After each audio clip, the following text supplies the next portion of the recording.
নমস্কার, সকলকে জানাই স্বাগত আমাদের চ্যানেলে আরও একবার। আজকে 12 জানুয়ারি রবিবার এবং শীতের মেজাজে একটা জায়গা আমরা যদি বাঙালিরা না ঘুরি তাহলে আমাদের পুরো শীতের ঘোরাঘুরি অসম্পূর্ণ থেকে যায়, সেটা হলো চিড়িয়াখানা। তো আলিপুর জুতে আমরা আজকে আসিনি, আমরা এসেছি নিউ টাউন চিড়িয়াখানাতে। এসেই আমরা পার্কিংয়ে আমাদের গাড়ি 2 চাকা পার্ক করে দিয়েছি। তো এই হচ্ছে আমাদের পার্কিং স্লিপ। 6 ঘন্টা অবধি 20 টাকা দিয়ে এখানে 2 চাকা রাখা যায়। আর এরপরে 4 চাকা আনলেও ভাড়া হচ্ছে ওই 50 টাকা করে। 6 ঘন্টা 50 টাকা। এখন আমরা টিকিট কাটবো, 50 টাকা করে টিকিট কেটে আমরা চিড়িয়াখানার ভেতরে ঢুকবো, চিড়িয়াখানাটা ঘোরাবো। তো আমাদের সঙ্গে থাকুন আর স্টে টিউনড উইথ আস। আর আরেকটা তথ্য, এই যে চিড়িয়াখানা, এটার নাম হচ্ছে হরিণালয়, নিউ টাউন হরিণালয়। আপনারা যারা এখানে আসতে চাইছেন তাদের জন্য সবথেকে সহজ উপায় হলো যে কোনো বাসে বা কোনো গাড়িতে করে আপনারা নেমে পড়ুন ইকো পার্কের 4 নম্বর গেট। ইকো পার্কের 4 নম্বর গেট থেকে আপনারা বাই ওয়াকিং অথবা টোটো ধরে খুব সহজেই পৌঁছে যেতে পারেন নিউ টাউনের এই হরিণালয়ে। স্ক্রিনে এখন দেখতে পাচ্ছেন এটা 4 নম্বর গেট, আর এইটা হচ্ছে ইকো পার্কের হরিণালয় যাওয়ার রাস্তা। এছাড়াও নিউ টাউনের স্ট্রাচে সিগন্যালে নেমে আপনারা টোটো ধরে পৌঁছে যেতে পারেন হরিণালয়ে। ঠিক উল্টো দিকে আছে পার্কিংয়ের জায়গা। দোকানের পেছনে যেগুলো দেখছেন এটা বাইক পার্কিংয়ের জায়গা, আর এটা হচ্ছে 4 চাকা পার্কিংয়ের জায়গা।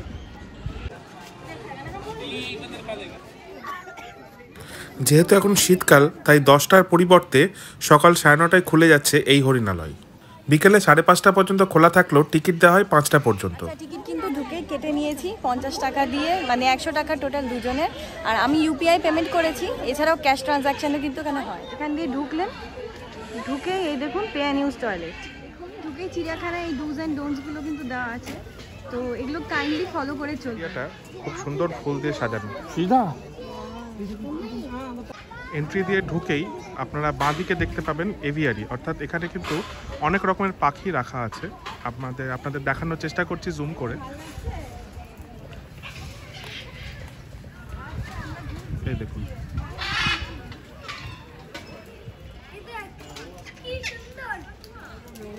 পাখিতে পাখিতে ভরে গিয়েছে চিড়িয়াখানাটা, পুরো খুব সুন্দর লাগছে। আর এই যে এখানে এভিয়ারির ঠিক উল্টো দিকে হচ্ছে বাচ্চাদের একটা প্লেগ্রাউন্ড আছে। বাচ্চাদের তো লাগবেই ভালো, আমার মতো যে বড় লোকজন তাদেরও খুব সুন্দর লাগছে, ছোটবেলার ফিল দিচ্ছে। পাখির আওয়াজ শুনতে পাচ্ছেন? এইদিকে দেখুন নীল হলুদ ম্যাকাও, আর এইদিকে তাকা, এইদিকে হচ্ছে লরি পাখি।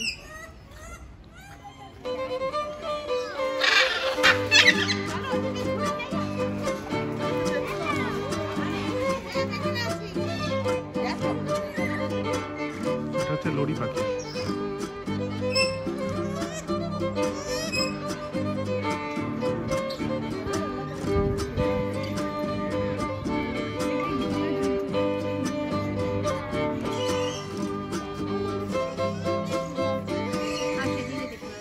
সুন্দর হলুদ, নীল, লাল, সবুজ দিয়ে পুরো রং দিয়ে ভরা এক ছটা, এত সুন্দর একসাথে আমি কোনো দিন দেখিনি।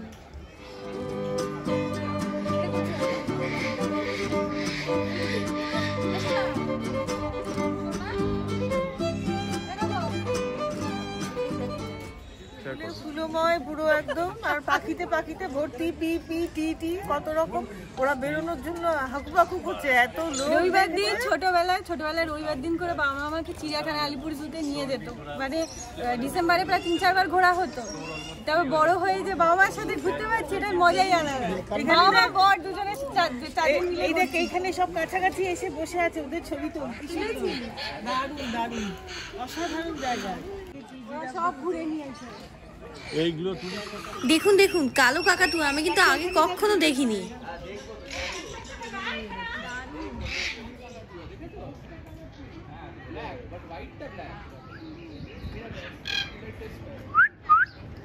আমরা এখন মিনি জুতে এসেছি নিউ টাউনের, খুব ভালো লাগছে।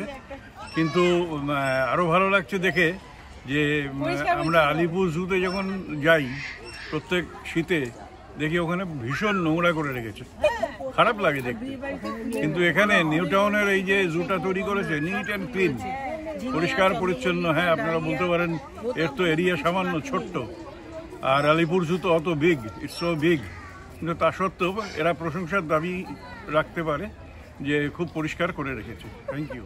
এখন আমরা হাঁসের খাঁচার সামনে চলে এসেছি।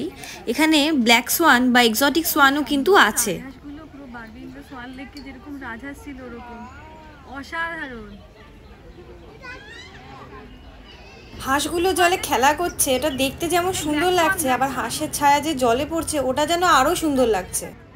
এখন আমরা চলে এসেছি অ্যামাজন গ্রিন প্যারেটসের খাঁচার সামনে। না আসলে মিস হতো।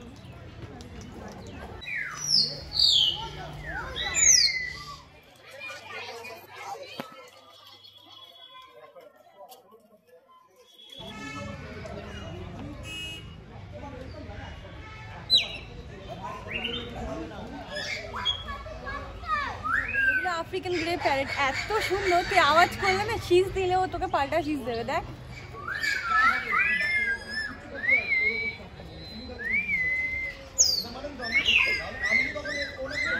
আমরা এখন এগিয়ে যাচ্ছি জিরাফ যেখানে আছে সেখানে। এই যে একটা দেখুন, একটা পুচকি নিজের হাইট মাপছে। 5 ফিট, সারা 5 ফিট আমি লম্বা। লম্বা আছিস তুই? হ্যাঁ। কেমন লাগছে সত্যি? খুব সুন্দর, বচপন কি याद आ गई। কত আওয়াজ, যা শোন।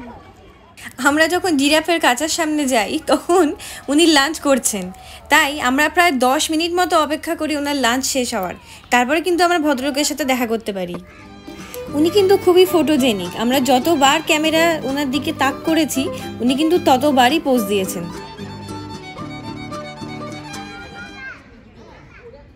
আর ইনি এক ব্যক্তি, জিরাফের দেখা দেখি উনিও লুকিয়ে গিয়েছিলেন কোনো একটা কোণা। তারপর অনেক অপেক্ষার পরে ওনার দেখা মেলে, থ্যাংক গড যে মেলে, নাহলে তো আর ভিডিও শ্যুট করতে পারতাম না।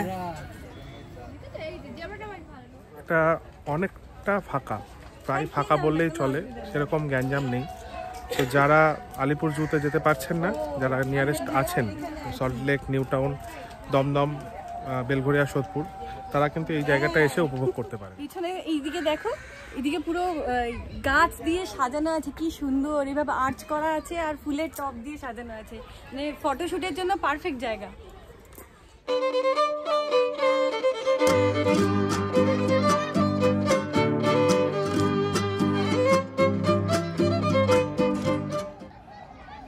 এখন আমরা দেখতে চলেছি হিপোপটেমাস। তো এখানে হিপোপটেমাসটাকে রাখা আছে, ও রেয়ারলি দর্শন দেয়। দেখি আজকে আমরা ফিউ লাকি ওয়ান্সের মধ্যে একজন কিনা।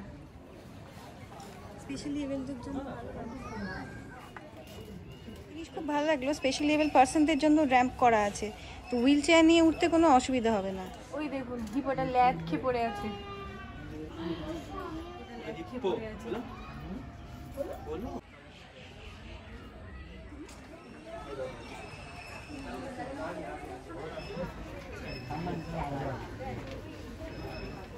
পিছনে ওইদিকে দেখুন কুমিরগুলো দেখা যাচ্ছে, শীতের মেজাজের দুপুর রোদে রোদ পোয়াচ্ছে, ল্যাদ খাচ্ছে। আমাদের মতো তো না যে অফিস যেতে হবে শুধু শনি রবি ছুটি, এদের সারা সপ্তাহ ছুটি না। এদেরও সারা সপ্তাহ ছুটি কোথায়, এটাও তো ডিউটি। হ্যাঁ, এটা ওদের ডিউটি। এদের ছুটি হচ্ছে বৃহস্পতিবার, মানে হরিণালয় বন্ধ থাকে বৃহস্পতিবার। জায়গাটা কিন্তু বেশ ভালো বসার জায়গা রয়েছে, বাচ্চাদের খেলারও জায়গা রয়েছে। অ্যারো দিয়ে দিয়ে তোমাদের দিক নির্দেশ করা আছে, তো তোমরা যদি আসো তোমাদের কোনো সমস্যা হবে না। এদিকে ডিয়ার, এদিকে হিপোপটেমাস। হিপোপটেমাস আমরা অলরেডি দেখে নিয়েছি, তো আমরা ডিয়ার মানে হরিণের খাঁচার দিকে যাব। আর এখানে এরকম বড় জায়গা করা আছে, ওই ছোট্ট ছোট্ট দেখো ডাইনোসর করে বসার জায়গা করা আছে। তো এখানে যদি তোমরা যদি বাইরে থেকে খাবার আনো, তো তোমরা এখানে ক্যাফেটেরিয়া না খেতে চাও, তাহলে এখানে খাবার এনে পিকনিক করতে পারো। যেরকম দেখো অনেক লোক কিন্তু এখানে পিকনিক করছে। তবে একটাই রিকোয়েস্ট, এখানে প্রপারলি গার্বেজ ডিসপোজ অফ করবেন, জায়গাটা যতটা সুন্দর ততটাই সুন্দর রাখবেন। আমরা এসেছি রেড টেল মাঙ্কির খাঁচাতে, দোলনা করা আছে যাতে ছোট্ট বাদর বাচ্চাগুলো দোল খেতে পারে, কিন্তু আনফর্চুনেটলি আমি কোথাও দেখতে পাচ্ছি না। আমার মতো ফ্রেন্ডসদের কে ফ্যান, ফ্রেন্ডস বা নাইট অ্যাট দ্য মিউজিয়াম, তো এই সিনেমা যারা দেখেছেন তারা নিশ্চয়ই এই বাঁদরের সাথে পরিচিত, ক্যাপুচিন মাঙ্কি, রসের কি জানি মার্সেল। চলুন দেখি।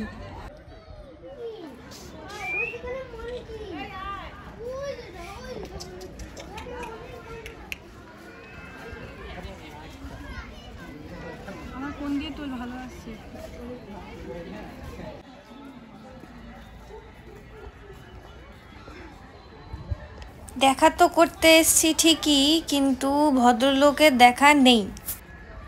চলে এলাম ওয়েস্টার্ন গিবন দেখতে। আরে বাবরে, তো ট্রাপিজের খেলা, কত কষ্ট করে আমাদের সাথে দেখা করতে আসছে, দারুণ।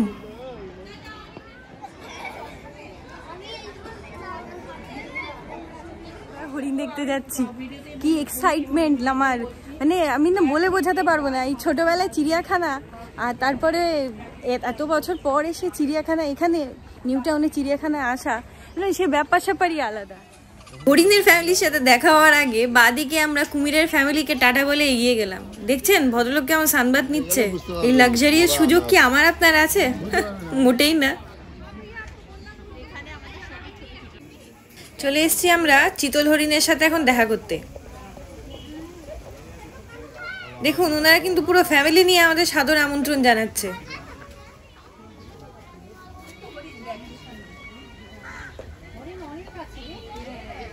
চিতল হরিণের কাকাতো ভাই কাকুর হরিণ। এবার আমরা দেখা করবো এনাদের সাথে। দেখছেন শীতের দুপুরে কেমন রোদ পোয়াচ্ছে, আহা হা, দেখেই শান্তি লাগে।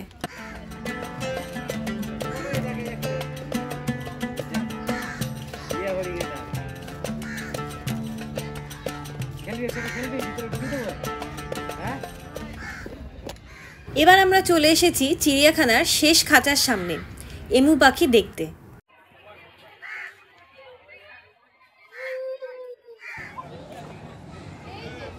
জলের ব্যবস্থা করা আছে, তোমরা যদি বোতল আনো এখান থেকে ভরে নিয়ে যেতে পারো, পানীয় জলের ব্যবস্থা করা আছে। এটা আপনারা যেটা দেখতে পাচ্ছেন সেটা হলো চিড়িয়াখানার ঠিক সেন্টার পয়েন্ট, আর এর পেছনেই রয়েছে নেচার্স ক্যাফে।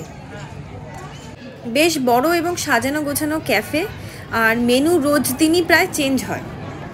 দামটা একটু বেশির দিকে মনে হলেও এই এনভায়রনমেন্টে এইরকম ক্যাফেতে টুকটাক খাওয়া দাওয়া কিন্তু আপনারা করতেই পারেন। ক্যাফের থেকে বেরিয়ে পাশেই ছোট ছোট কনফেকশনারির দোকানও আছে। মেনু কার্ডটা তোমাদের সামনে তুলে ধরলাম। এখানে এখনো বাঘসিংহ আসেনি, বাঘসিংহ আসলে চিড়িয়াখানা পুরো কমপ্লিট হয়ে যাবে। তবে শুনছি মার্চ এপ্রিল মাসের দিকে এখানে আনার কথা আছে। আমরা চিড়িয়াখানা ঘুরেছি, আপনাদেরকেও ঘুরে দেখিয়েছি টিকিট প্রাইস কি, কোথায় খেতে পারেন, পিকনিক কোথায় করতে পারেন, পুরো ইচ অ্যান্ড এভরি ডিটেলস আপনাদের সাথে শেয়ার করেছি। সো ভিডিওটা যদি আপনাদের ভালো লেগে থাকে অবশ্যই একটা লাইক করবেন, বন্ধুদের সাথে শেয়ার করবেন, আর নতুন থাকলে আমাদের চ্যানেলে সাবস্ক্রাইব করতে ভুলবেন না। আর যদি কোনো প্রশ্ন থাকে কমেন্টে জানাতে ভুলবেন না। তো নতুন কোনো ভিডিও নিয়ে আবার আপনাদের সাথে দেখা হবে, ততদিনের জন্য take care and good by.